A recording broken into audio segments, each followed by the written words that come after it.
Yo, what's up guys? Today I want to talk about the blues and kind of dive into 5 ideas, 5 concepts that really opens up the blues. Now, these concepts and ideas work really well with the blues, but also they will definitely work with other songs and standards. So when I got to New York, I remember just that feeling of going to, the jazz clubs, malls, and all the places and seeing people play, and I just started studying in new school. And they were playing some crazy stuff on the blues, and I was just like kind of amazed and very much buckled by the idea and quite curious of how they do that. So what's happening there? How can they play completely different chords? So they have like a 2-5-1, C minor, F7, and they would play something like, I don't know. And I was like, whoa, how do they get from this point to this point? Alright, so let's check it out. So before we dive into the points, I think what's important to remember is we're talking about tension and release. And we're talking about this basically kind of reharm point A to point B. So you're starting here and you want to get here, but you're going to make this path in slightly a different route, but you're still going to get to your destination. 1. Color chords. In that sense, I'm going to still play the blues. I'll take a blues in F and I'll play, say, 69 BPM with a click. I'll start kind of playing the changes, and then every once in a while I throw a chord, just a color chord. In classical literature they also call it acciaccatura. Basically a chord that doesn't really make sense, but it just sounds really cool. Let's try it.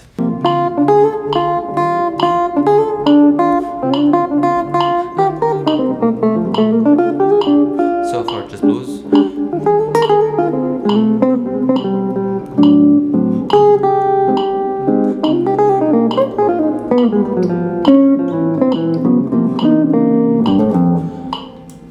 Alright, so what happened here?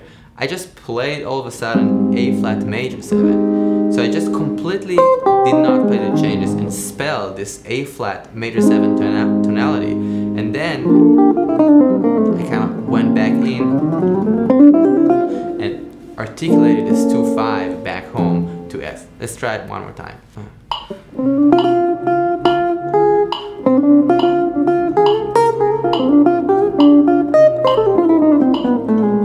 So for just blues.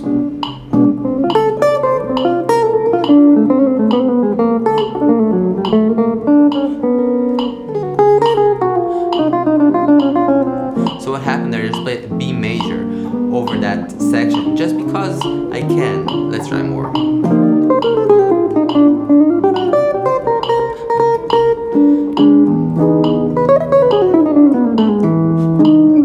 And now I played basically E major. So let me explain. All of a sudden after the B diminished, I decided I'm hearing this color of E major, and I really just played E major 7 instead of F, instead of D, and then of course I went back to the change. But the point is I used an extreme color that does not fit at all, but it just sounds like this, whoa, what happened kind of thing. Now I think it's important to hear the colors so you don't play random things, but I think we need to experiment. So the idea of this exercise is basically trying to find the colors and trying to find that courage to explore and try to hear different things over the chords and see how they feel, but still keeping the form and keeping the melody in mind. 2. Anchor points. So I'm going to try to take one note and kind of find different chords on that note. Could be any note and any chord almost. I'm going to try to imagine things, but still keeping the form. Let's give it a shot.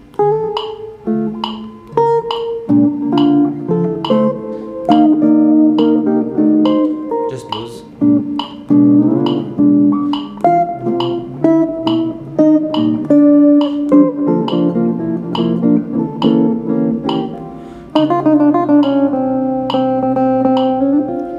I'm gonna keep this F a little bit.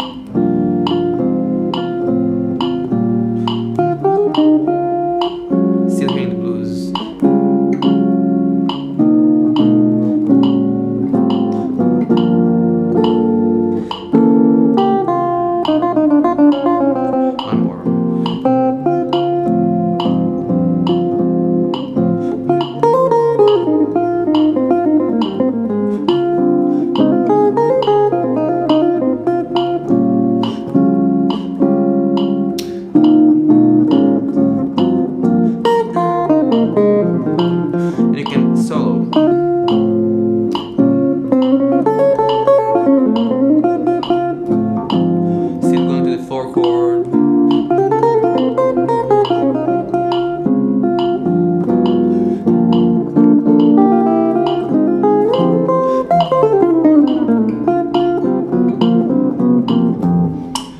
So what's happening here? I'm taking this F as an anchor point and as something consistent, because also we're playing a blues in F, and I'm trying to find different chords on that. I went to the 4 minor, first inversion, F minor, you name it, G major 7, D minor sus, B 7 flat 5, different chord centers, but still I'm kind of imagining the blues, and I'm thinking about is this big open 12 bars that I can fill in with different things. Again, of course, if you're playing in a swing context and the piano player is hitting all the chords and is not following you, that would be a lot. But I think in a lot of contexts, it can give us fuel and just inspiration to work with, because like, wow, it's one note, I can do whatever I want. And that's really cool, because at the end of the day, it's music and we can do whatever we want. There's no rules. So whatever sounds good to us works. 3. Flip the chord colors. So let's say we're playing a blues in F. What happens if I'm going to play some chords minor? So instead of going to F major, I will really articulate F minor and B flat minor, but I'm still playing a blues in F major. So I'll kind of play with this major minor tonality. So I'll kind of shift the chord colors. Let's try. Here we go. So I'm kind of doing F minor to C minor.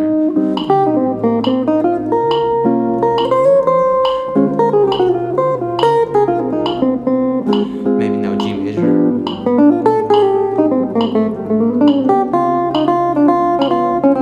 One more time.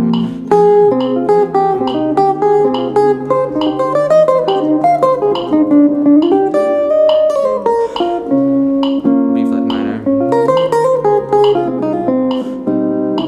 C minor. And then G.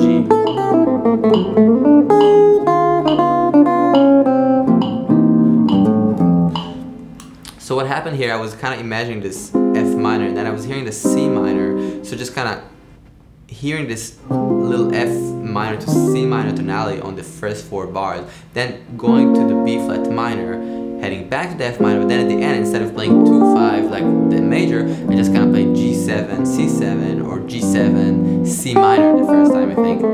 So just flipping the chord colors, and it doesn't have to be that consistent even. You can just do it as a kind of surprise on one chord, you know?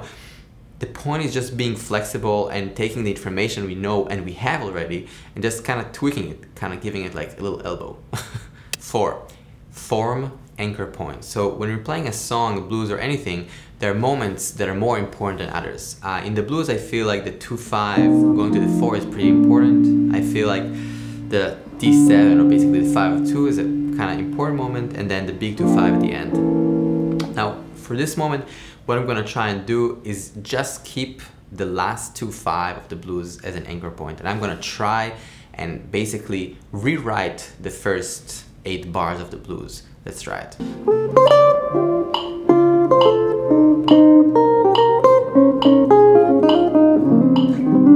So I'm playing F to E flat to D flat, and then back. Let's try it again.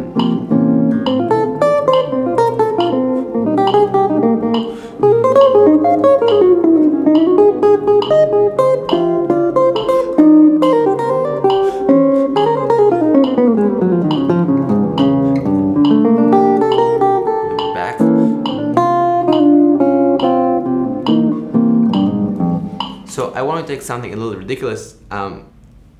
It sounds cool if you like that sound, but the thing is, the device is what's important. So I really decided that I'm playing F, E flat, and D flat for 4 bars, and then I did the same thing over the other 4 bars, like basically playing, yeah, F major 7 to E flat major 7 to D flat major 7 for 4 bars, again 4 bars, and then playing the blues. Now I was trying to be kind of clear, so I was trying to really like show you guys the chord. I can also do the same thing and try to fill in the gaps between that. So maybe playing a 2-5 to the F, playing a 2-5 to the E flat. Let's try that for a second.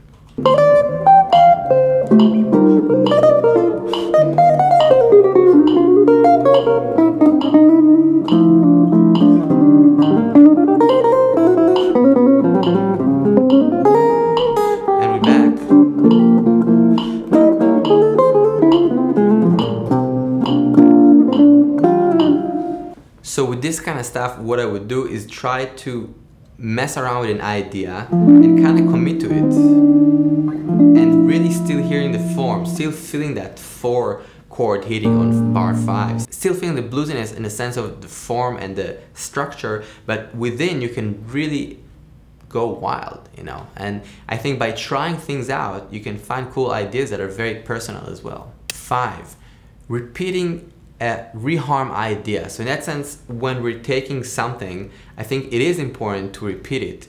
You don't always have to do it, but sometimes if you just do it, it makes sense and people can follow you, your band or the people listening. So for example, I'll try to take the blues and take some cell of reharm, not too big, maybe 2-4 bars, and just repeat it a couple of times so it makes inner sense.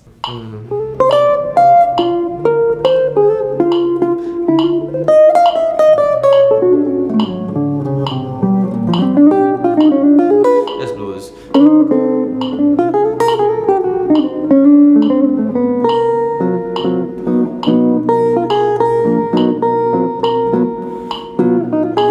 So now I have this note.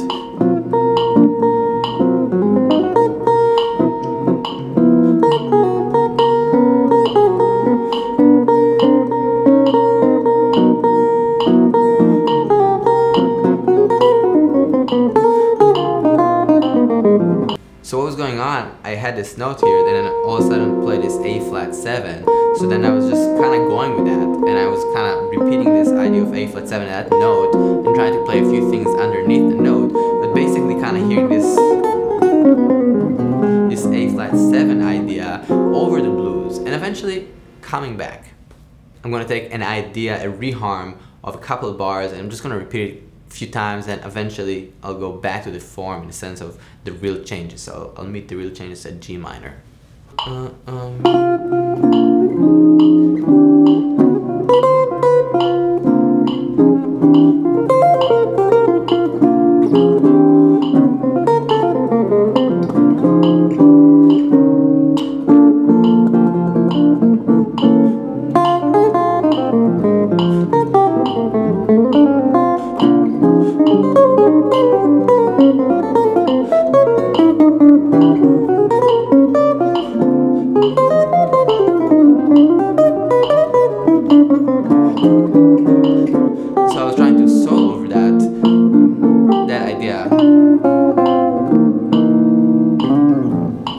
So my idea was basically playing this kind of like B flat over D, and just kind of playing chromatic, basically B flat, C, and B major. So these chromatic chords, and you can think about it in a few different ways, but it could be D minor, flat 6, or whatever you want to hear. I was kind of hearing the B flat E sound, and in the beginning I was just playing the chords, and then I was trying to solo over that, and I can also decide that I want to stay on one chord longer. Again, I am the creator, like I'm doing the imagination, so my imagination is really the limit. I feel like our ability to imagine is super strong, so if we can hear something and imagine it, it can go to so many beautiful places. So I feel like, except practicing the changes, bebop, and all this exploration, which is super important, I do it honestly daily, I think like trying to utilize different concepts and trying to imagine what can happen, and for each of us we have a great tool that is just laying on the tip of our fingers, which is basically whatever we imagine, and I think we need to kind of nurture that and work with that as well. Thanks so much for listening. Maybe this one is a little advanced. I hope you're still digging it. Let me know. Please leave a comment, and I'll see you guys very soon. Peace.